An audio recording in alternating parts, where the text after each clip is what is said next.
네, 감사합니다. 오늘 우리가 함께 나눌 말씀은 사도행전입니다. 사도행전 19장 8절로 20절까지의 말씀을 함께 보도록 하겠습니다.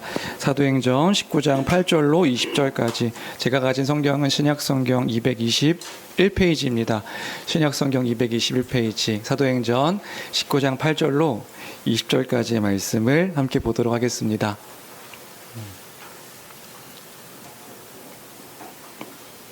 다 찾으신 줄 알고 우리 한 목소리로 함께 읽도록 하겠습니다. 함께 읽습니다.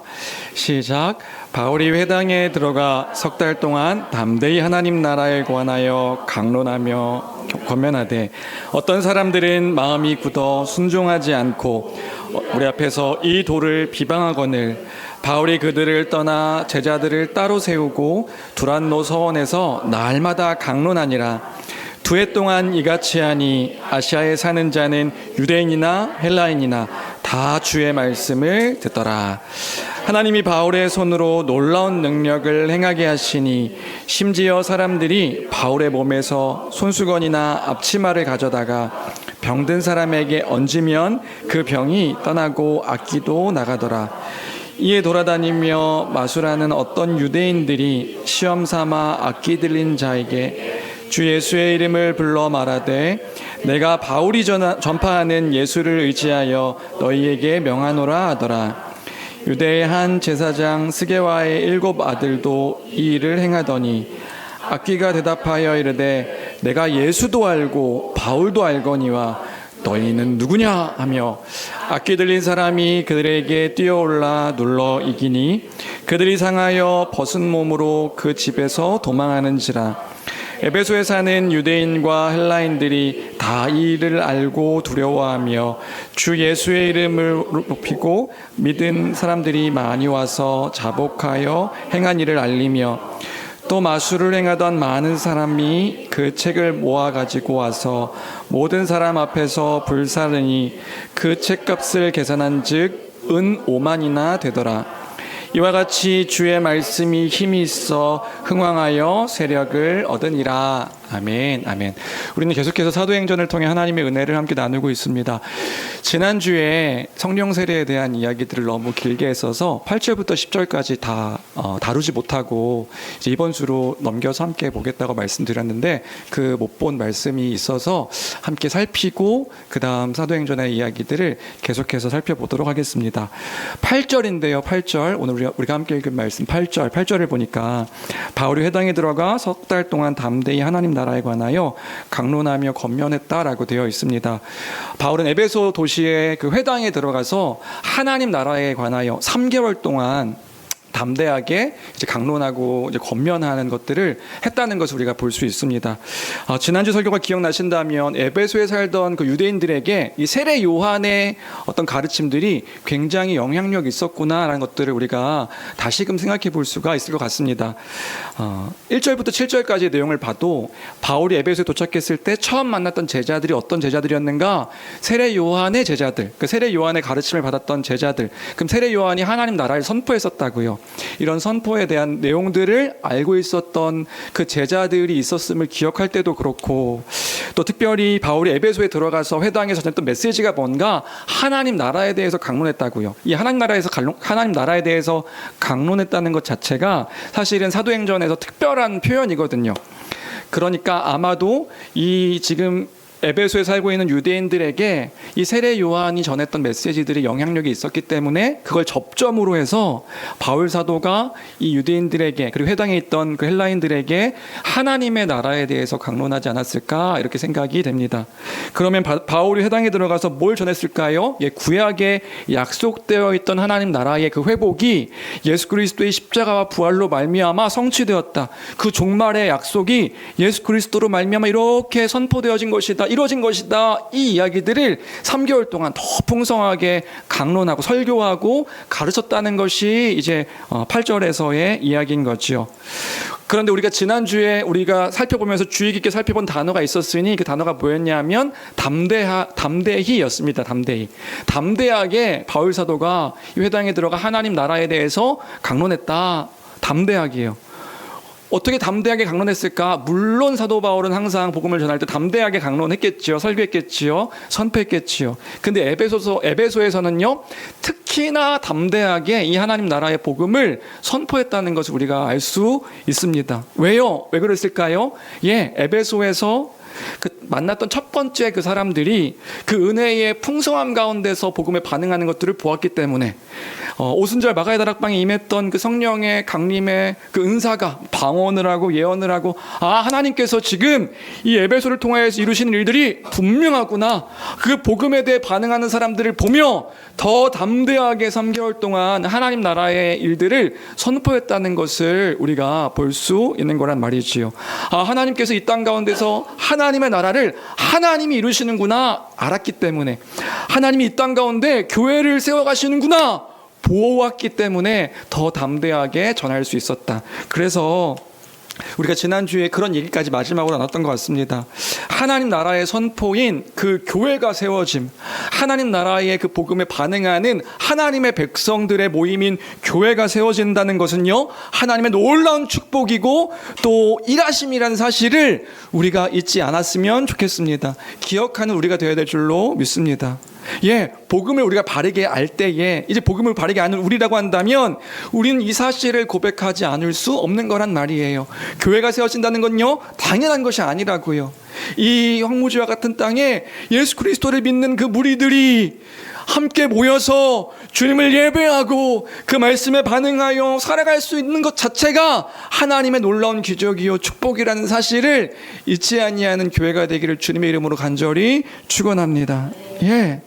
그 복음에 반응하여서 교회와 함께 살아간다는 것, 그것이요 하나님이 우리와 함께 한다는 명백한 증거라는 사실인 거예요. 예수 그리스도께서 주인 되셔서 그 말씀에 순종하는 교회에 속한다는 것 역시도요, 여러분, 엄청난 큰 축복인 겁니다. 어떻게 일이 가능하게 되었습니까? 내가 믿었으니까 이게 아니라고요. 하나님께서 우리에게 구원의 은혜를 베푸셔서 하나님의 뜻을 드러내어 보이셨고, 그 드러내어 보이신 그 뜻 가운데 반응케 하셨으니, 그 복음에 반응한다는 것 자체가 하나님께서 일하고 계시는 것이구나, 하나님의 일하심이 명백한 것이구나. 그러니까 우리가요, 교회에 속했다는 것들이 너무 당연하게 생각되어지면 안 되는 거예요. 이런 반응이어야 되는 거죠. 우리가 복음을 바르게 안다면요, 내가 이 교회에 속해 있다니, 하나님이 이 교회로 나를 부르셨다니, 하나님의 부르심 가운데 그 부르심에 반응케 하셨다니, 하나님의 놀라운 은혜구나, 이 사실을 우리가 잊지 아니하며 기억하는 교회가 되어야 될 줄로 믿습니다. 항상 그 은혜의 감격 가운데 우리가 날마다 그 안에 있음을 기억하는 우리가 되어야 된단 말이지요. 그게 복음의 내용입니다. 바울은 그것을 본 것이고요. 복음에 하나님께서 반응케 하셔서 이 에베소 지역 가운데 하나님이 일하고 계시구나, 그 사실을 보았을 때 담대하게, 왜요? 하나님 일하시는데요, 이 하나님 일하심을 보았는데요, 하나님 나라의 일들이 이 땅 가운데 펼쳐질 것들을 기대하며 담대하게 복음을 전할 수 있었다. 우리도 마찬가지입니다. 우리도 그 복음을 부끄러워하지 아니하고 그 복음을 담대하게 드러내고 나타낼 수 있는 우리 교회 한 사람 한 사람의 성도가 되기를 간절히 바랍니다. 교회를 기억하며, 교회됨을 기억하며, 교회로 살아가고 있는 우리가 하나님의 증거임을 잊지 않으며 하나님의 복음을 전하는 교회가 될 줄로 믿습니다. 그렇게 8절이고요. 9절입니다. 9절을 보면 그렇게 3개월을 회당에서 담대하게 복음을 전했는데, 전할 때에 사람들의 반응이 어떠했는가가 9절의 이야기입니다. 우리 9절을 같이 함께 읽어볼까요? 9절은 어떤 반응이었냐면 거부 반응이 일어났다, 이 얘기인 거죠. 담대하게 전했는데 그 반응이 어떤 반응이었는가? 거부 반응이었다. 9절 함께 읽어보겠습니다. 시작. 어떤 사람들은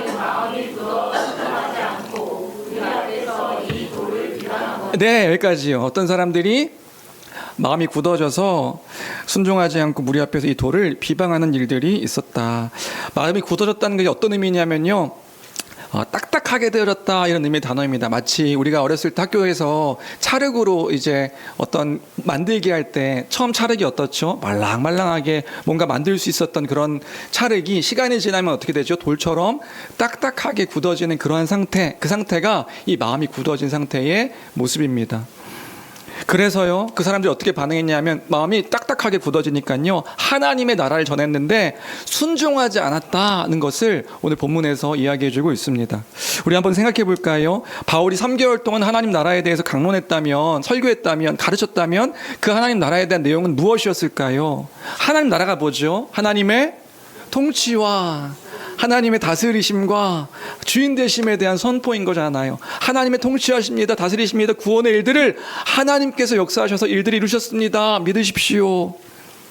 그런데 하나님의 통치와 주인 되심을 그 말씀이 선포되어지는데 거부하는 거예요. 이유가 무엇인가요? 마음이 돌같이 단단하게 굳어져서.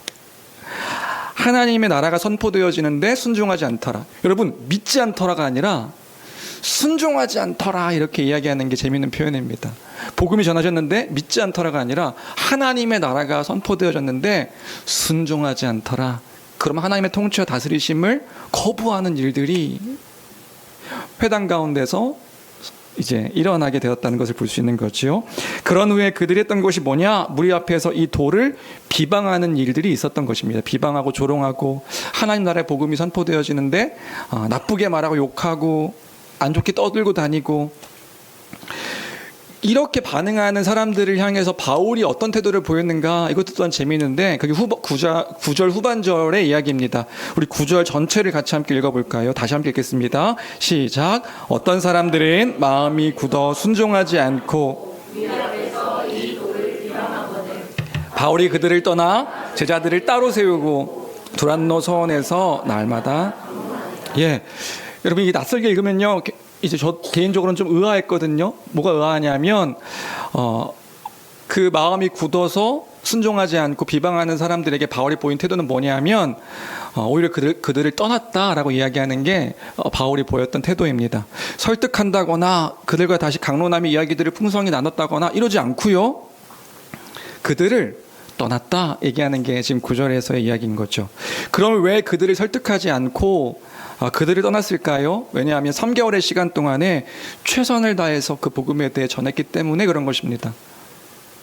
그 복음을 가볍게 전하지 않고 간절한 마음으로 최선을 다해서 전했는데 그것에 대해서 반응하지 않는 사람들에게 보였던 태도는 뭐냐면 그들을 떠났다. 왜요? 그들이 순종하지 않을 뿐만 아니라 하나님의 도에 대해서 비방하고 조롱하는 태도를 보였기 때문에 그런 것이지요.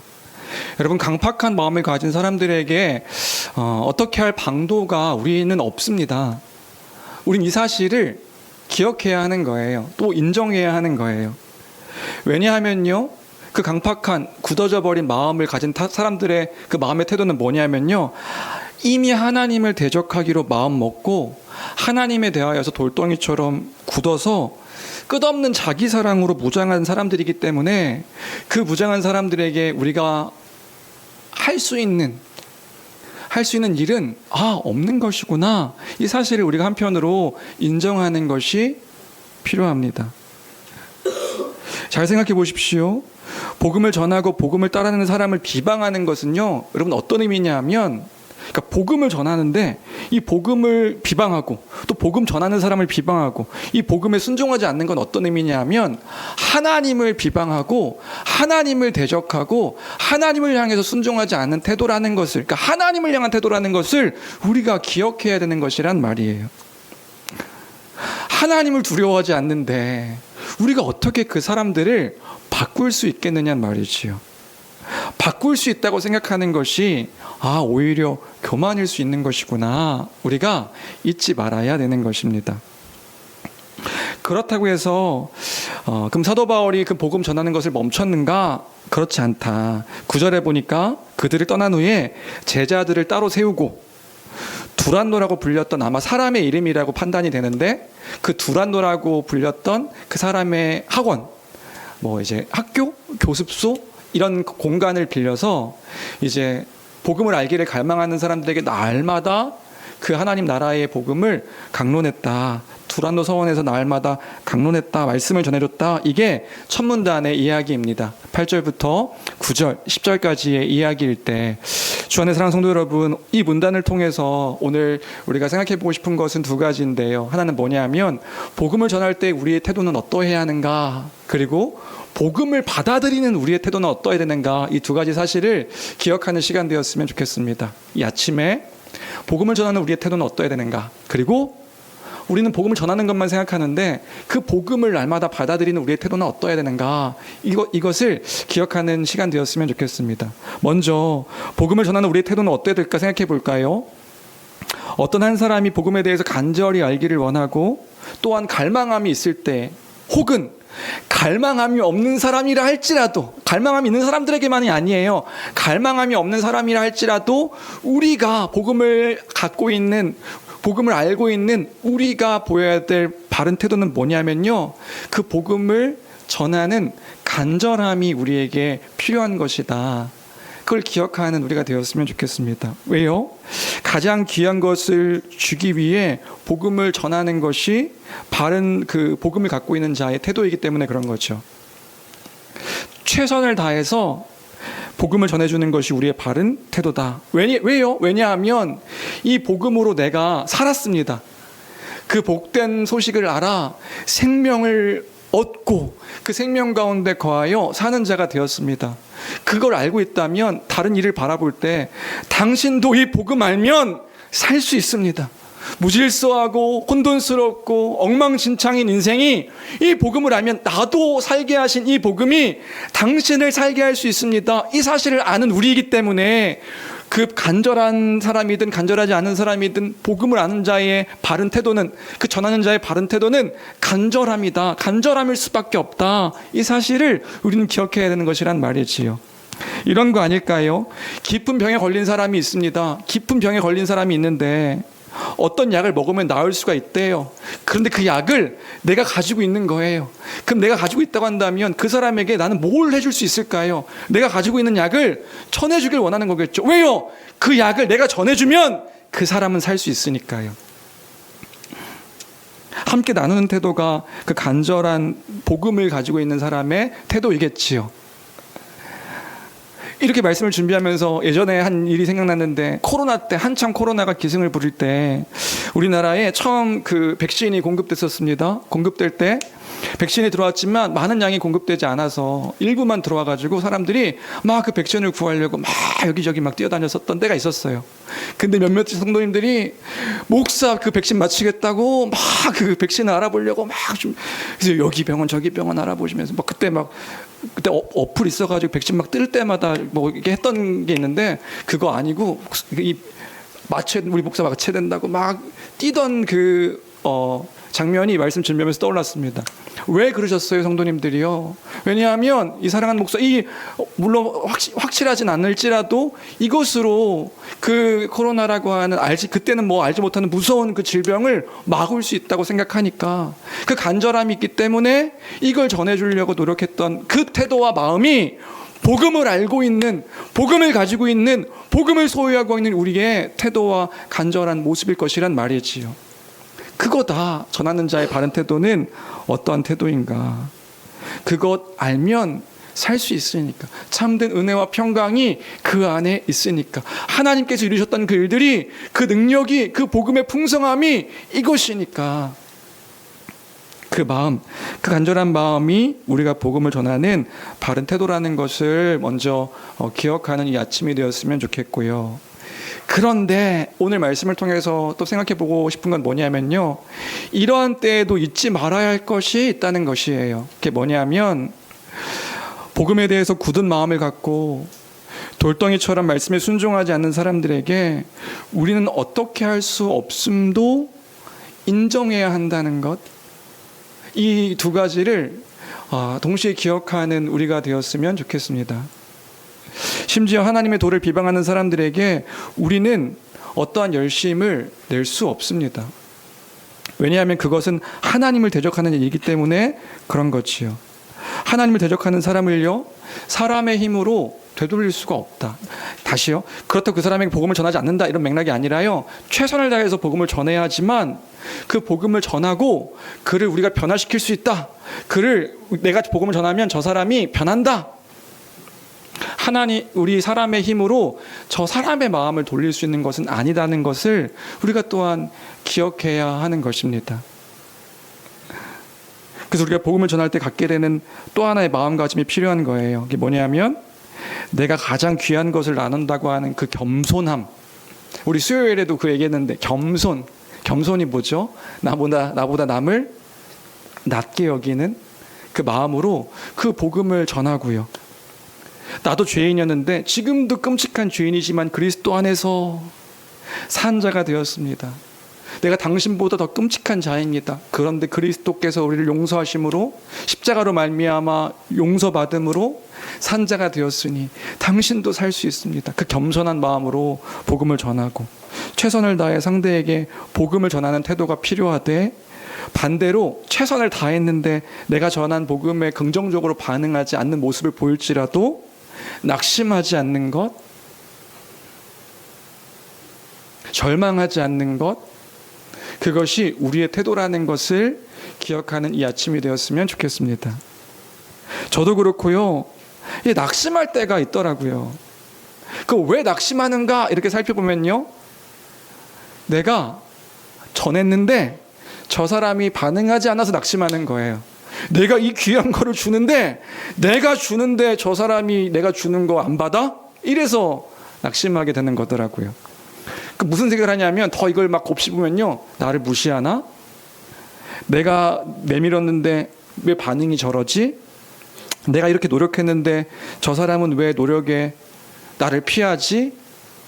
이런 우리의 마음을 갖게 되니까 낙심하기도 하고 절망하기도 하고 실패한 것처럼 보이기도 하고 침체에 빠지게 되는 이유가 되기도 하고요. 심지어 어디까지 나가냐면 복음의 능력을 부정하는 일까지도 생기게 되는 일들이 발생할 수 있으니 여러분 기억하시길 바랍니다. 그거요. 자기의입니다. 우리가 되게 동전의 양면처럼 항상 이렇게 왔다 갔다 할 때가 있거든요.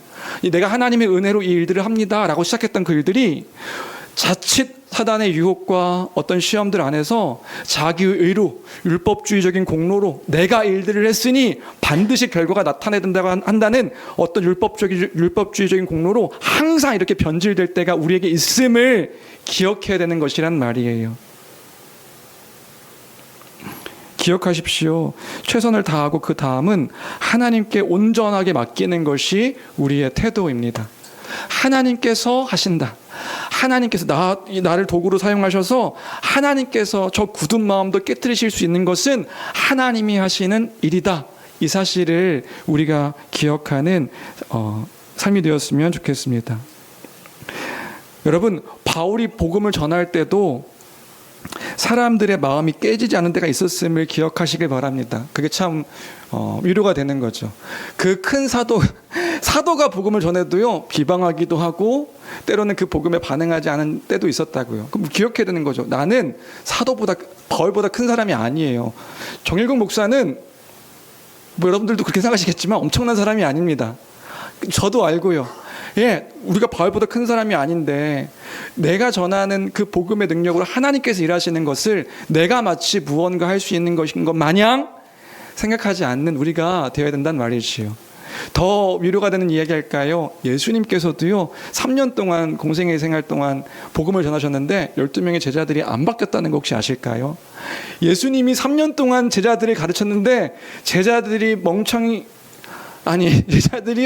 예수님 십자가에 돌아가실 때 그 의미를 다 알지 못하고 다 도망쳤던 것. 그러니까 예수님의 사역은, 공생의 사역은 어떻게 보면 우리의 눈으로 봤을 때는 실패한 것처럼 보일 수 있지요. 예수님도 3년 동안 제자들을 변화시키지 못하셨는데 우리가 뭐라고 우리의 말로 사람들을 변화시키고 또 깨닫게 할 수 있는 것이냐 말이지요. 하나님의 때가 있고 하나님의 방법이 있습니다. 우리의 역할은 복음을 전하는 것이지 사람들을 변화시키는 것이 아니라는 것. 두 가지요. 간절한 마음으로 복음을 전하고요. 왜요? 이것이 귀한 것이니까요. 그 다음은 하나님께 맡기며 하나님의 일하심을 바라보는 것, 그것이 우리의 태도라는 것, 복음을 전하는 우리의 태도라는 사실을 기억하는 교회가 되기를 주님의 이름으로 간절히 축원합니다. 반대로 그 복음을 전하는 자의 태도가 그렇다고 한다면 복음을 받아들이는 나의 태도는 어떠한지도 돌아보는 이 아침이 되었으면 좋겠어요. 우리가 그러한 태도는 보이고 있지 않은가. 우린 전하는 자로서만 생각하지 받아들이는 자로서의 태도를 생각하지 않을 때가 있거든요. 우리가 때로는 돌덩이처럼 마음이 굳어서 하나님 나라의 말씀에 순종하지 않는 태도를 보일 때가 있습니다.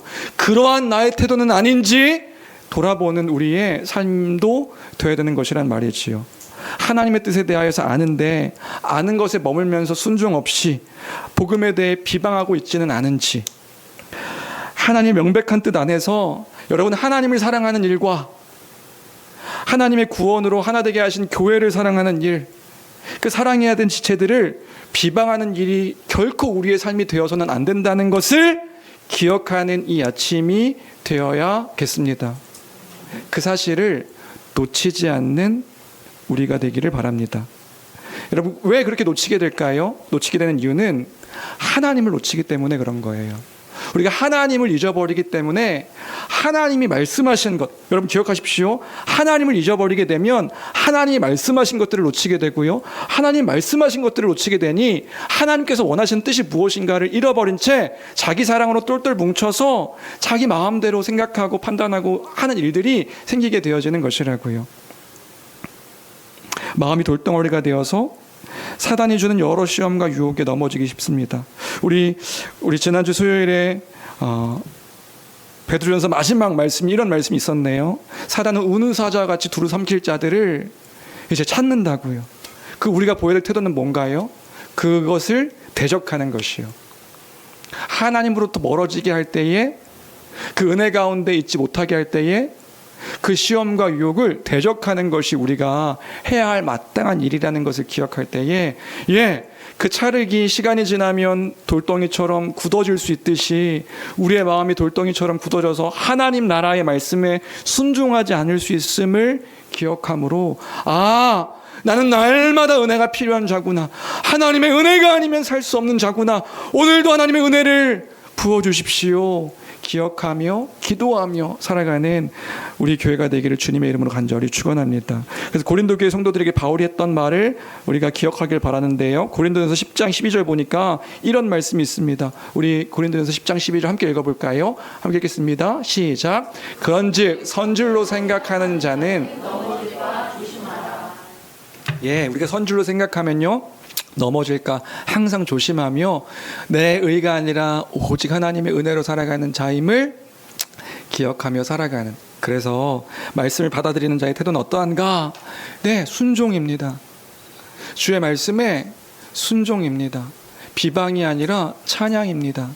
그 찬양의 태도로 하나님께 하나님 말씀에 반응할 수 있는 우리가 되기를 주님의 이름으로 간절히 축원합니다. 이것이 첫 번째 문단에서 함께 나누고 싶었던 내용이고요. 다음으로 11절부터 20절까지입니다. 11절부터 20절까지를 보면요, 재미난 표적에 대한 이야기가 있습니다. 그 어떤 표적이냐, 바울을 통해 여러 표적이 일어났다는 이야기인데요, 우리 11절 12절 말씀 같이 함께 읽어볼까요? 함께 읽겠습니다. 시작. 하나님이 심지어 사람들이 바울의 몸에서 손수건이나 앞치마를 가져다가 병든 사람에게 얹으면, 지금 바울이 했던 표적에 대한 이야기들을 설명해 주고 있는데, 여기서 중요한 단어는 뭐냐면요, 11절에 하나님입니다. 주어가 하나님이라는 사실을 우리가 잘 기억하며 봐야 되는 거예요.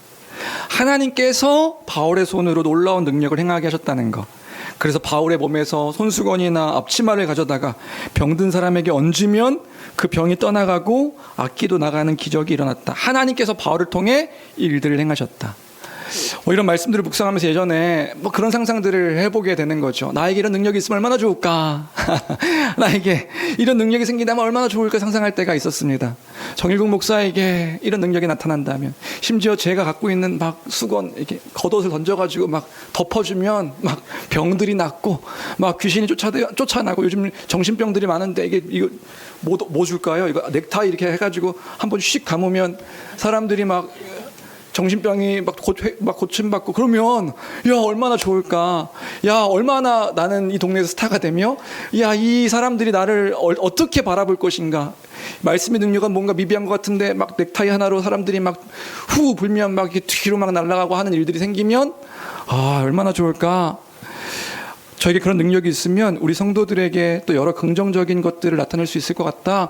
이런 상상을 해보면서, 그런데 이런 상상을 하면서 항상 끝은 뭐였냐면 아 끔찍하다 이런 생각을 했던 기억이 있습니다. 왜 끔찍한지 아세요?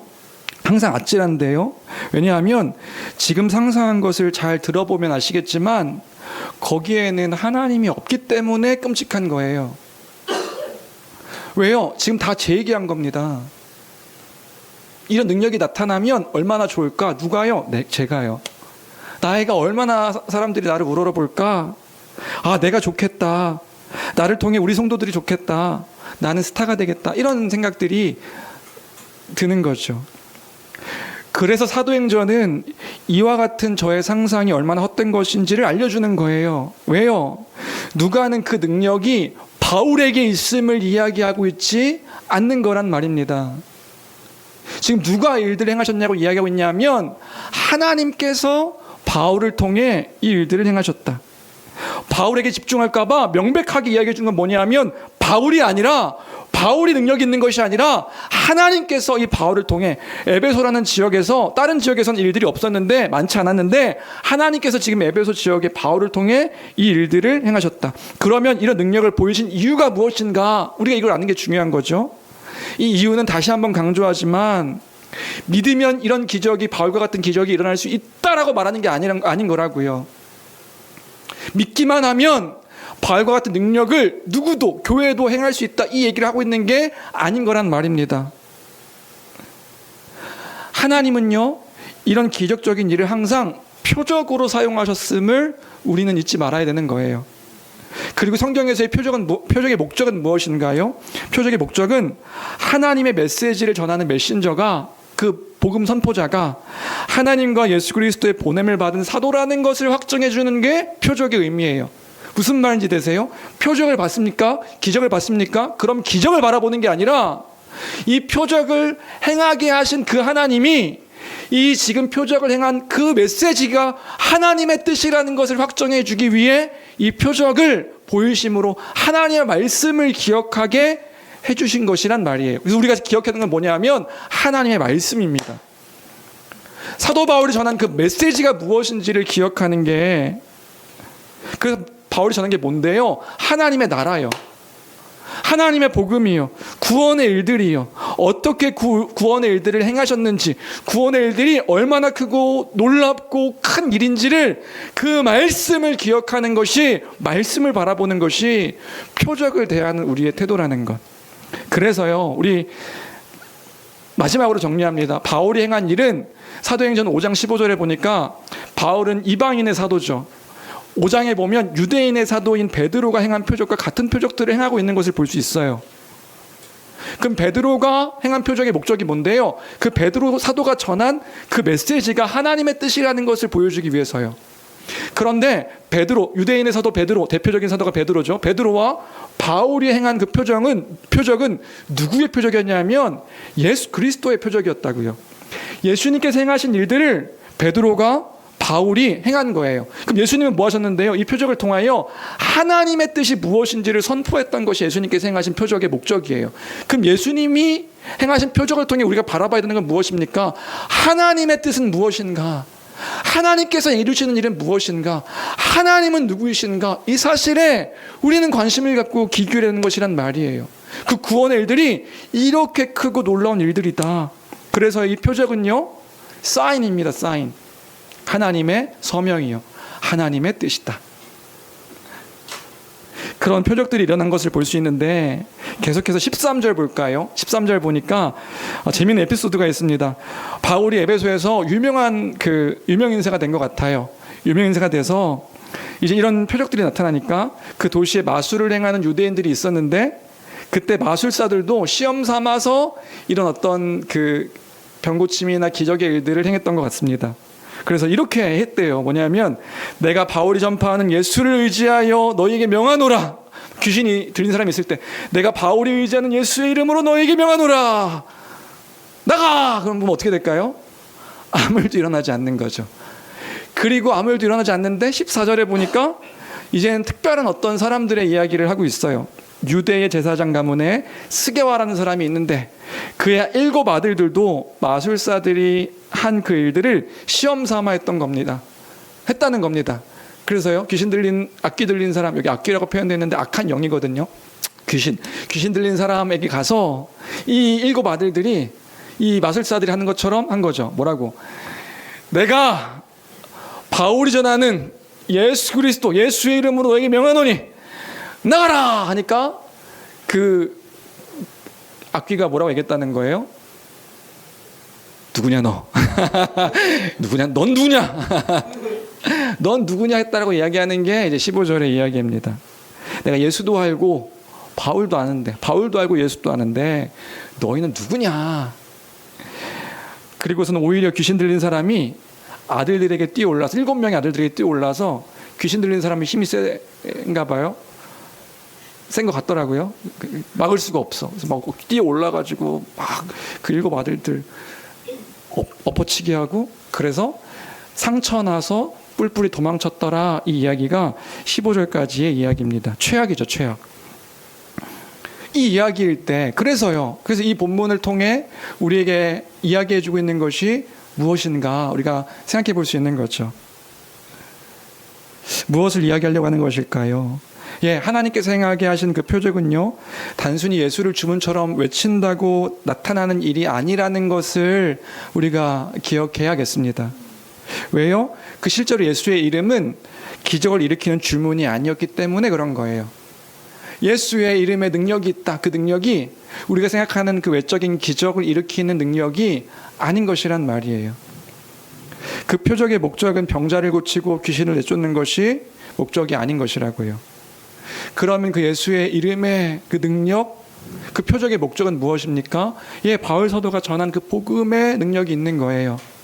하나님의 나라, 그 나라의 성취가 되신 예수 그리스도의 십자가, 그 부활의 복음을 전한 사도 바울의 메시지가 결코 거짓이 아니라는 것을 확정해 주는 것, 하나님의 뜻이라는 것에 우리가 귀 기울여야 되는 것이구나. 이 사실을 오늘 아침에도 다시금 기억했으면 좋겠습니다. 하나님의 나라가 이 땅 가운데 임했습니다. 하나님의 나라가 이 땅 가운데 예수 그리스도를 통하여서 임하여 하나님의 나라가 회복되어졌습니다. 이미 그 종말에 약속되어졌던 것들이 성취가 되었습니다. 진짜 능력인 성령의 세례를 따라서 그리스도 안에서 그리스도와 함께 죽고 그리스도와 함께 살아 새 생명을 얻은 자 되었다고 이 복음을 통하여서 선포해 준 것이란 말이지요.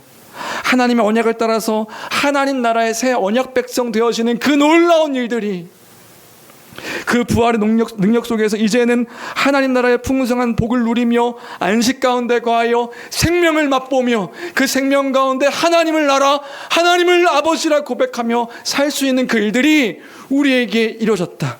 이것이 하나님의 지혜요 하나님의 능력임을 사도 바울은, 그래서 우리는 십자가를 자랑한다. 그 십자가가 하나님의 지혜요 하나님의 능력이다.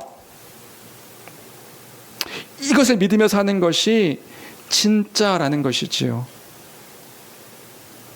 이 사실을 믿으며 살아가는 것이 능력의 삶임을 우리가 잊지 아니하며 살아가야 될 줄로 믿습니다. 이 능력이 우리에게 주어졌음을 삶 가운데 적용시킨다면 어떻게 적용될 수 있을까요? 여러분 잘 기억해 보십시오. 돌이켜보면 스게와의 7 아들에게도 예수의 이름이 있었습니다. 그 스게와의 7 아들이요, 알라의 이름으로 한 것도 아니고요, 부처 이름으로 명한 것도 아니라 예수의 이름으로, 바울이 부르는 예수의 이름으로 명령한 겁니다. 그런데 그들에게는 아무런 능력도 나타나지 못했다는 거예요.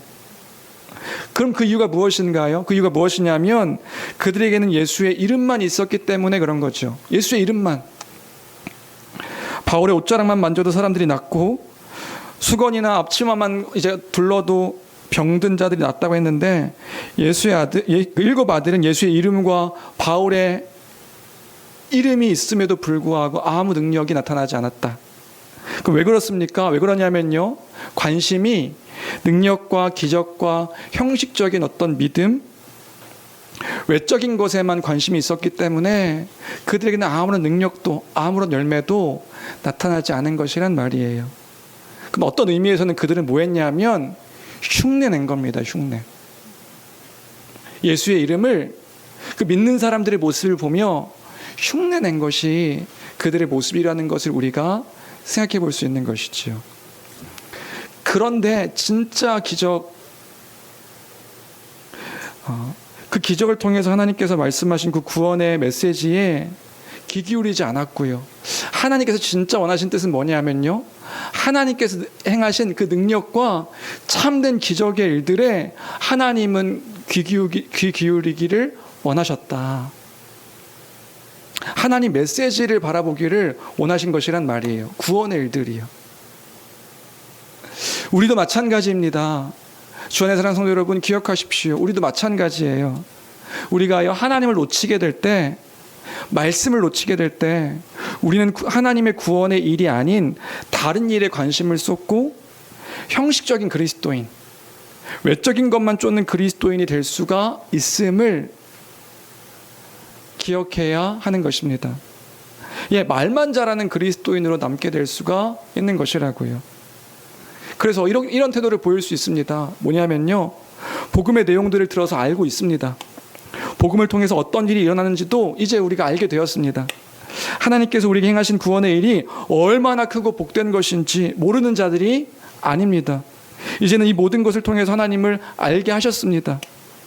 그런데 우리에게 어떠한 때가 있냐면 그런 나에게 아무런 능력도 아무런 열매도 나타나지 않을 때가 있더란 말이에요. 무언가 분주하게 일하며 심지어 성경을 읽고 예수의 이름으로 능력을 발휘하려고 하는데, 어떤 하나님의 말씀을 따라 열매를 맺으려고 하는데 아무 열매도 맺혀지지 않는 모습을 보일 때가 우리에게도 있단 말이지요. 그렇다면 그 이유가 무엇일까요? 우리에게 아무런 열매와 하나님의 능력의 일들이 나타나지 않는 이유는 무엇이냐는 말이에요. 복음의 능력이 없어서요? 아니요, 그렇지 않습니다. 그럼 그 이유가 무엇인가요? 우리의 삶 가운데 그저 그 복음이 우리의 머릿속으로만 남아 있어서, 그 이름을 알고만 있어서 외적인 일들만을 계속 행하려고 할 때에, 알고는 있는데 계속 외적인 일들을 뭔가 행하려고 할 때에 무언가 열심히 하는 것 같은데 아무 능력도 아무 열매도 나타나지 않는 우리의 모습을 보게 되는 것이란 말입니다. 왜요? 기억하십시오. 그 말씀이 머리에만 남아있으니까 그런 것이란 말이지요. 그럼 어떻게 됩니까? 침체에 빠지게 됩니다. 은혜를 풍성히 누렸다 하더라도, 그 기적적인 삶의 변화의 모습을 맛봤다 하더라도 아무런 변화의 모습이 나타나지 않을 수 있습니다. 왜 그렇습니까? 우리가 하나님의 구원의 능력을 놓쳐버렸기 때문에 그런 것입니다. 하나님의 능력, 구원의 일들을 우리가 기억하지 못하고 우리의 심령 가운데 깊이 묵상하지 않기 때문에 그때에 우리의 모습은 어떠냐면, 이름은 있는데 예수의 이름으로 뭔가 행하려고 하는데 아무것도 열매 맺지 못하는 일들이 우리에게 생길 수 있는 것이란 말이에요. 여러분, 우리가 어떤 존재입니까? 하나님 앞에서 존귀하고 특별한 존재입니다. 하나님의 형상을 가진 존재이기 때문에 우리가 그 사실을 믿습니다. 우리는 귀합니다. 이 믿음 때문에 나의 삶의 태도를 우리가 바꾸게 되는 거지요. 더불어 다른 사람을 향한 태도도 바꾸게 됩니다. 하나님의 형상대로 창조되어진 다른 사람들을 사랑해야 되는 거구나. 그것만인가요? 이제는 그러한 우리였는데 죄로 말미암아 형상이 깨어져 버린 우리의 삶을 위하여 하나님께서 예수 그리스도의 십자가로 말미암아 우리를 구원하셨습니다.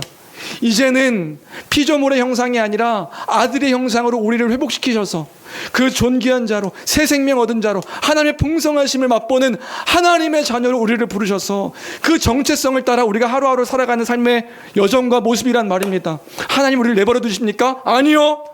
날마다의 삶 가운데 우리를 돌보시며 우리와 함께 하셔서 그 여정마다 우리 가운데 함께 하시는 그 좋은 아버지시라는 사실을 우리에게 말씀하시며 우리가 그 사실을 믿으며 살아가는 그리스도인이 된 것이란 말이에요. 그러한 삶입니다.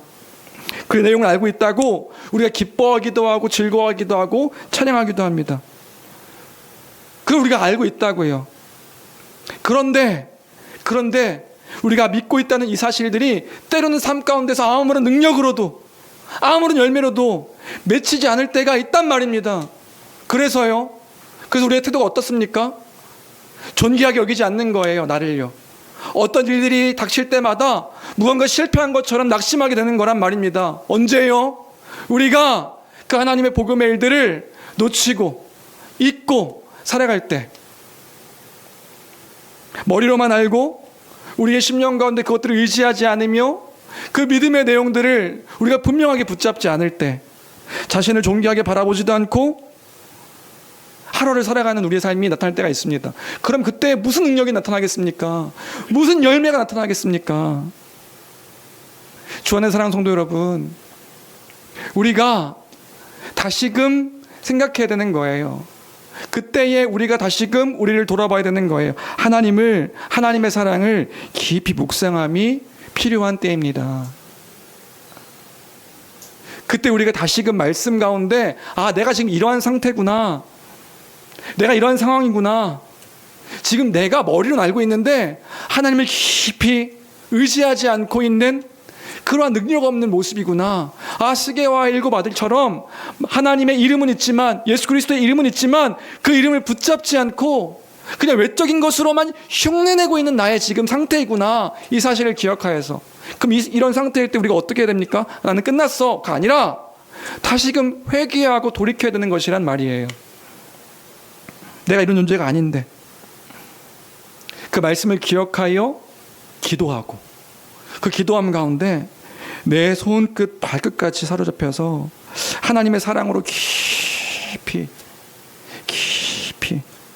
묵상하는, 정말 그러한가 머리를 생각했다면 그 아버지를 계속 고백하며 내 입술로, 찬양으로, 마음으로, 생각으로, 상황 속에서 하나님이 계시지, 하나님이 함께 하시지, 깊이 그 사랑을 고백하고 그 의지를 따라 그 하나님 말씀에 순종하며 사랑을 고백함이 우리에게 필요하다, 이 사실을 잊지 않는 교회가 되기를 주님의 이름으로 간절히 축원합니다.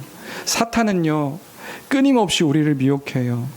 뭐라고 미혹하냐 하면, 그런 어떤 기적적인 일들을 보고 또 하나님의 능력을 맛보았음에도 불구하고 바로 그 다음에 우리를 미혹합니다. 하나님도 알고 예수 그리스도도 아는데, 다 아는데 너는 누구냐 물어보는 거예요. 그럼 물어볼 때 우리가 복음에 대해서 분명한 그 믿음이 있다면 우린 답할 수 있는 거죠. 내가 그럼에도 불구하고 그리스도 안에서 구원받은 자다라고 고백할 수 있는 거라고요. 하나님도 알고 복음을 아는데 너는 누구냐? 때로는 세상이 묻고 다른 이들이 우리에게 묻는 것 같습니다. 그때에 우리가 복음의 풍성함 가운데 하나님이 예수 그리스도를 통해서 우리에게 행하신 일들이 분명하다고 한다면, 우리가 말씀 가운데 외적인 흉내만 내는 것이 아니라 말씀에 깊이 그 은혜 가운데 거하는 우리의 삶이라고 한다면, 우리의 어떤 외적인 행위 때문이 아니라, 우리의 의로움과 공로 때문이 아니라 하나님 때문에 내가 귀한 자다, 나는 그리스도의 구원받은 백성이다, 내가 하나님의 자녀다 선포할 수 있는 하나님의 능력이 나타날 수 있는 것이란 말이지요. 그 말씀을 기억하는, 외적인 것을 바라보는 것이 아니라 하나님의 그 복음을 기억하는, 복음을 기억하라고 표적을 주셨다고요. 그 복음을 잊지 아니하는 교회가 되어야 될 줄로 믿습니다. 그래서 17절부터 20절까지예요. 17절부터 20절까지 보면 그 일들을 통해서 반응을 볼 수 있는데, 우리 17절부터 20절까지 같이 함께 읽어볼까요? 함께 읽겠습니다. 시작. 에베소에 사는 유대인과 헬라인들이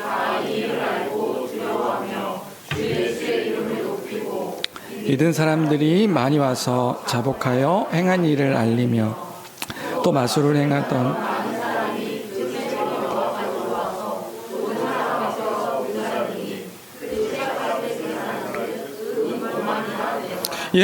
다 일을 알고 두려워하면서 주 예수의 이름을 높이는 거예요. 어떤 사람들은, 믿는 사람들은 와가지고 자기의 죄를 자복하고요. 또 마술을 행하던 사람들은요, 그 마술을 행했던 자료집들을 태웠는데 그게 은 5만이래요. 이걸 지금 우리나라 돈으로 계산하니까 그 당시 은 하나가 하루 일당이라고 하네요. 10만 원으로 치면 이 은 5만은요, 50억이래요. 50억. 50억 되는 돈 되는 책을 다 불사질러서 지금 무슨 일이 일어났는지 보이세요? 에베소에 부흥이 일어난 거예요. 예수 그리스도의 그 복음으로 말미암아. 근데 이상한 건 뭐냐면 그 표적을 행하지 못한 그 일들 때문에 지금 다 이를 알고 두려워하며 보였던 반응이 주 예수의 이름을 높이고, 믿는 자들은 와가지고 뭔가 이렇게 자복하며 회개하고, 마술을 행하던 사람들은 그 책들을 다 불살라서 자기가 했던 것들에 대해서 반성하며 다시는 그렇게 하지 않겠다고 책을 막 다 태워버린 거죠. 그럼 이 일들이 어떻게 발생하게 된 것인가? 기적에 실패했기 때문에 실패한 것에 대한 일들로 이런 반성이 나타나게 된 것인가? 그게 아니라고요. 그럼 그들이 바라보게 된 건 뭐냐 하면 20절입니다. 20절. 우리 20절 말씀 마지막으로 읽겠습니다. 함께 읽습니다. 시작. 이와 같이 주의 말씀이 힘이 있어 흥황하여 세력을.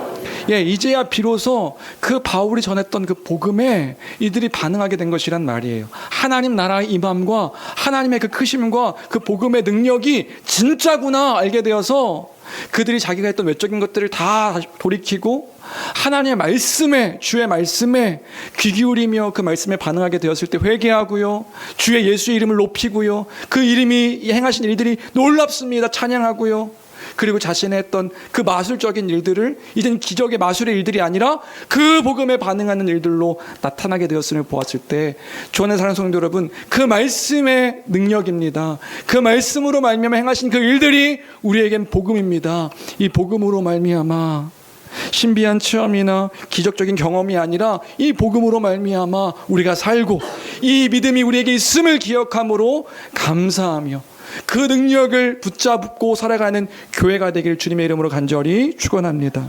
그 이름만 흉내내는 사람들의 모임이 아닙니다. 교회는요, 그저 예수의 이름을 흉내내는 사람들의 모임이 아닌 것이라고요. 믿는 자들의 모임입니다. 복음을 믿는 사람들의 모임입니다. 그 복음을 따라 순종하는 이들의 모임입니다. 주의 말씀이 명백하여서 그 말씀으로 말미암아 살아가는 그 복된 자들의 모임입니다. 그 부르심에, 복된 부르심에 우리를 초대하신 것이고요, 그 사랑의 교제에 우리를 초청하신 것이고요, 그 초청에 반응하여서 그 하나님의 사랑에 감격하여 함께 살아가고 그 사랑으로 서로 섬기며 돌보는 교회 모습이 되기를 주님의 이름으로 간절히 축원합니다. 말씀을 정리할까요? 그 복음을 전하고 그 복음에 순종하며 그 복음에 반응하는 우리인 것이라고요. 그 복된 일들을 말씀을 전하는 겁니다. 복된 소식을요.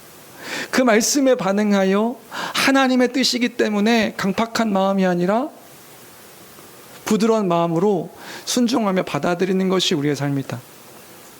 그리고 그 능력을 선포하며 외적인 어떤 흉내내는 삶이 아니라 그 그리스도의 말씀에 반응하여서 그 말씀을 우리의 삶의 전 존재로 드러내고 나타내는 삶, 그 삶으로 하나님을 찬양하는 우리의 모습, 그 모습이 우리의 교회의 모습 되기를 주님의 이름으로 간절히 축원합니다. 우리가 함께 이 시간 말씀을 기억하면서 그 하나님을 온 마음을 다해서 찬양했으면 좋겠는데요.